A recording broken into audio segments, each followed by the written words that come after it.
5. A short dictionary of misunderstood words. Continued. Parades. People in Italy or France have it easy. When their parents force them to go to church, they get back at them by joining the party. Communist, Maoist, Trotskyist, etc. Sabina, however, was first sent to church by her father, then forced by him to attend meetings of the Communist Youth League. He was afraid of what would happen if she stayed away. When she marched in the obligatory May Day parades, she could never keep in step, and the girl behind her would shout at her and purposely tread on her heels. When the time came to sing, she never knew the words of the songs and would merely open and close her mouth. But the other girls would notice and report her. From her youth on, she hated parades. Franz had studied in Paris, and because he was extraordinarily gifted, his scholarly career was assured from the time he was 20. At 20, he knew he would live out his life within the confines of his university office, 1 or 2 libraries, and 2 or 3 lecture halls. The idea of such a life made him feel suffocated. He yearned to step out of his life the way one steps out of a house into the street. And so, as long as he lived in Paris, he took part in every possible demonstration. How nice it was to celebrate something, demand something, protest against something, to be out in the open, to be with others. The parades filing down the Boulevard Saint-Germain or from the Palais de la République to the Bastille fascinated him. He knew the marching, shouting crowds as the image of Europe and its history. Europe was the grand march, the march from revolution to revolution, from struggle to struggle, even ever onward. I might put it another way. Franz felt his book of life to be unreal. He yearned for real life, for the touch of people walking side by side with him, for their shouts. It never occurred to him that what he considered unreal, the work he did in the solitude of the office or the library, was in fact his real life. Whereas the parades he imagined to be reality were nothing but theater, dance, carnival, in other words, a dream. During her studies, Sabina lived in a dormitory. On May Day, all the students had to report early in the morning for the parade. The student officials would comb the building to ensure that no one was missing. Sabina hid in the lavatory. Not until long after the building was empty would she go back to her room. It was quieter than anywhere she could remember. The only sound was the parade music echoing in the distance. It was as though she had found a refuge inside a shell, and the only sound she could hear was the sea of an inimical world. A year or 2 after emigrating, she happened to be in Paris on the anniversary of the Russian invasion of her country. A protest march had been scheduled, and she felt driven to take part. Fists raised high, the young Frenchmen shouted out slogans condemning Soviet imperialism. She liked the slogans, but to her surprise, she found herself unable to shout along with them. She lasted no more than a few minutes in the parade. When she told her French friends about it, they were amazed. "You mean you don't want to fight the occupation of your country?" She would have liked to tell them that behind communism, fascism, behind all occupations and invasions lurks a more basic, pervasive evil, and that the image of that evil was a parade of marching people with raised fists and shouting identical syllables in unison. But she knew she would never be able to make them understand. Embarrassed, she changed the subject.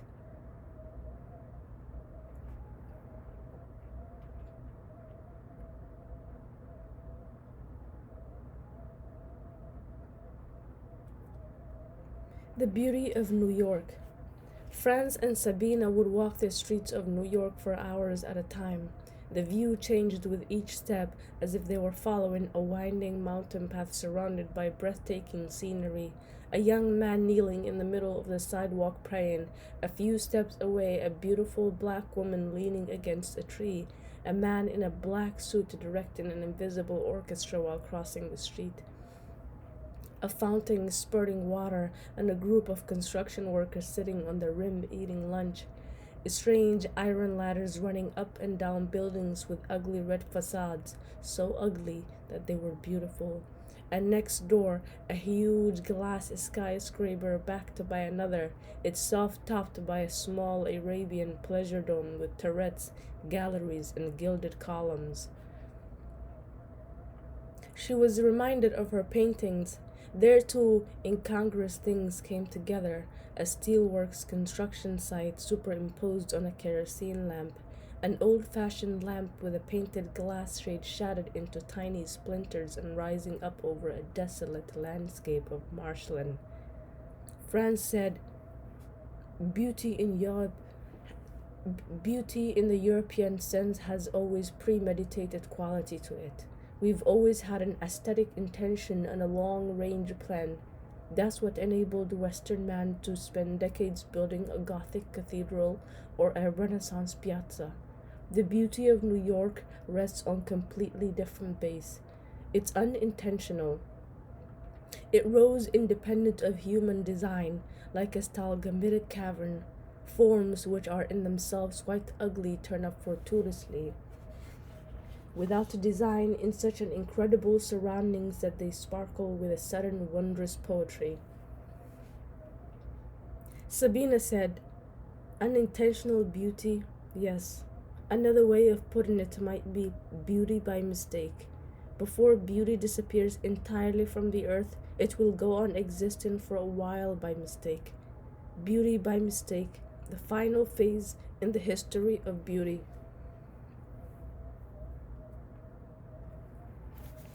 And she recalled her first mature painting, which came into being because some red paint had dripped on it by mistake. Yes, her paintings were based on beauty by mistake, and New York was the secret but authentic homeland of her painting.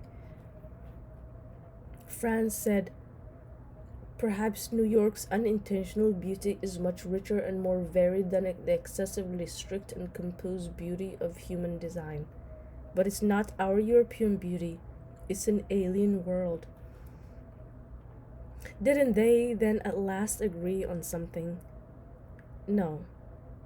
There is a difference. Sabina was very much attracted by the alien quality of New York's beauty. Franz found it intriguing but frightening. It made him feel homesick for Europe.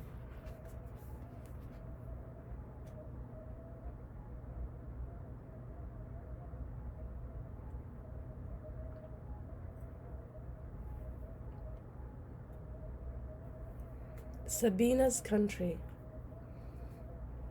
Sabina understood Franz's distaste for America. He was the embodiment of Europe. His mother was Viennese, his father French, and he himself was Swiss. Franz greatly admired Sabina's country. Whenever she told him about herself and her friends from home, Franz heard the words prison, persecution, enemy tanks, emigration, pamphlets, banned books, banned exhibitions, and he felt a curious mixture of envy and nostalgia. He made a confession to Sabina. A philosopher once wrote that everything in my work is unverifiable, speculation, and called me a pseudo-Socrates. I felt terribly humiliated and made a furious response. And just think, that laughable episode was the greatest conflict I've ever experienced. The pinnacle of the dramatic possibilities available to my life. We live in two different dimensions, you and I. You came into my life like Gulliver entering the land of Lilliputians. Sabina protested. She said that conflict, drama, and tragedy didn't mean a thing. There was nothing inherently valuable in them, nothing deserving of respect or admiration.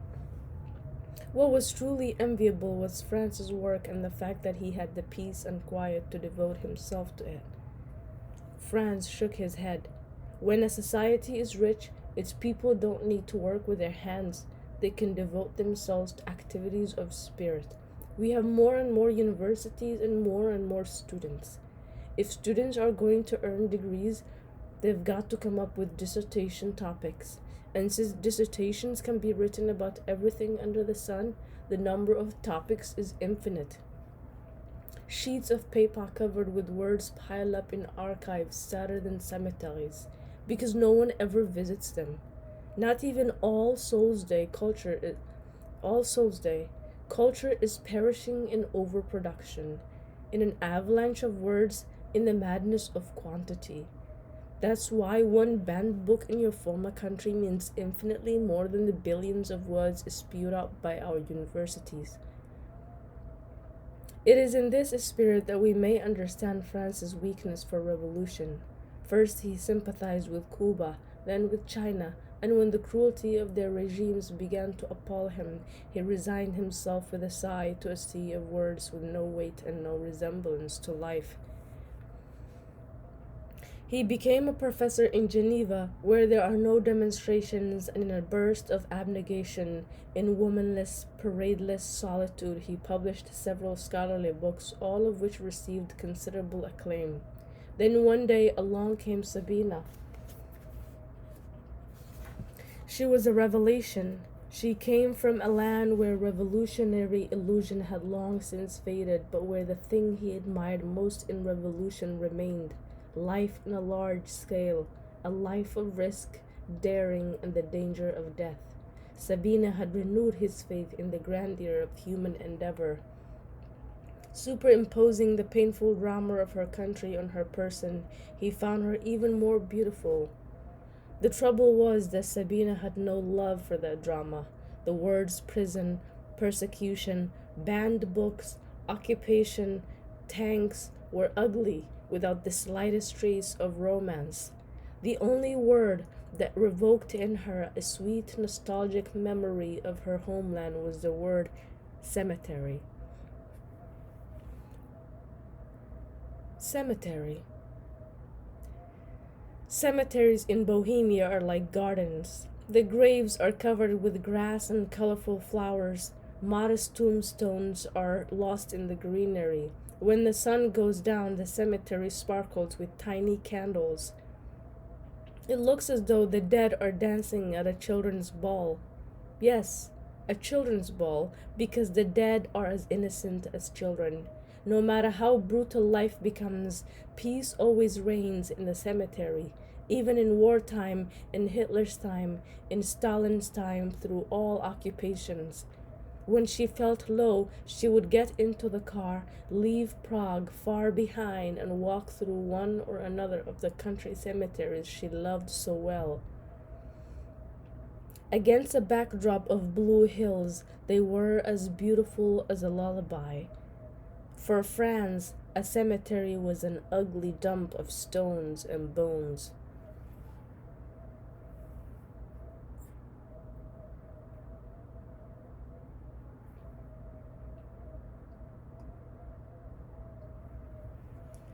Six. I never drive. I'm scared stiff of accidents. Even if they don't kill you, they mark you for life. And so saying, the sculptor made an instinctive grab for the finger he had nearly chopped off one day while whittling away at a wood statue. It was a miracle the finger had been saved. "What do you mean?" said Marie Claude in a raucous voice. She was in top form. "I was in a serious accident once, and I wouldn't have missed it for the world, and I've never had more fun than when I was in that hospital. I couldn't sleep a wink, so I just read and read, day and night." They all looked at her in amazement. She basked in it. Franz reacted with a mixture of disgust. He knew that after the accident in question, his wife had fallen into a deep depression and complained incessantly. And admiration, her ability to transform everything she experienced, was a sign of true vitality. "It was there I began to divide books into day books and night books," she went on. "Really, there are books meant for daytime reading and books that can only be read at night." Now they all looked at her in amazement and admiration. All, that is, but the sculptor, who was still holding his finger and wrinkling his face at the memory of the accident. Marie Claude turned to him and asked, Which category would you put Stendhal in? The sculptor had not heard the question and shrugged his shoulders uncomfortably. An art critic standing next to him said he thought of Stendhal as daytime reading. Marie Claude shook her head and said in her raucous voice, "No, no, you're wrong. You were wrong. Stendhal is a night author." Franz's participation in the debate on night art and day art was disturbed by the fact that he was expecting Sabina to show up at any minute. They had spent many days pondering whether or not she should accept the invitation to this cocktail party. It was a party Marie Claude was giving for all painters and sculptors who had ever exhibited in her private gallery.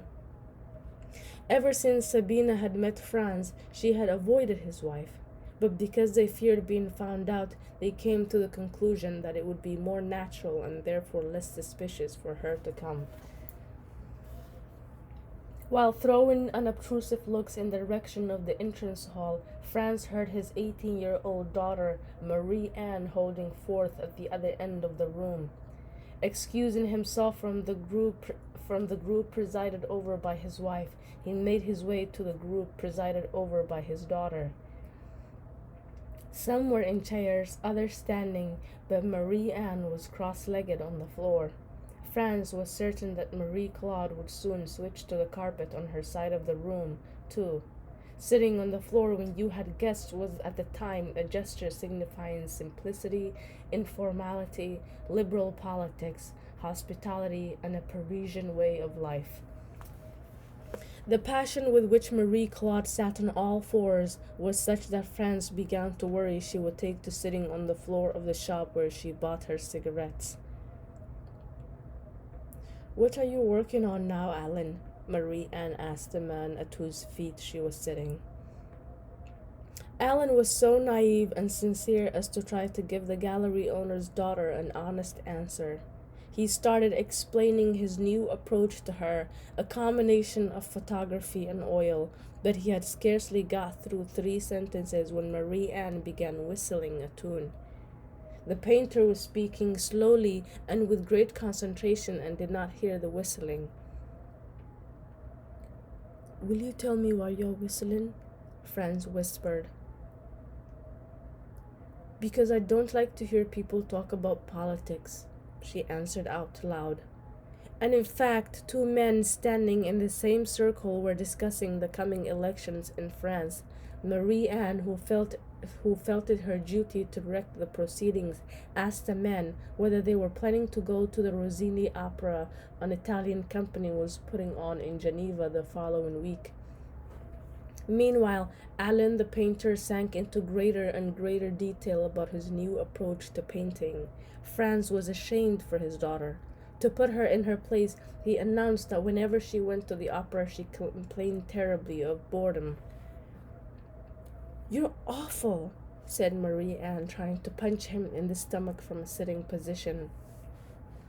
"The star tenor is so handsome. So handsome. I've seen him twice now, and I'm in love with him." Franz could not get over how much like her mother his daughter was. Why couldn't she be like him? But there was nothing he could do about it. She was not like him. How many times had he heard Marie Claude proclaim she was in love with this or that painter, singer, writer, politician, and once even with a racing cyclist? Of course, it was all mere cocktail party rhetoric, but he could not help recalling now and then that more than 20 years ago she had gone about saying the same thing about him and threatening him with suicide to boot. At that point, Sabina entered the room.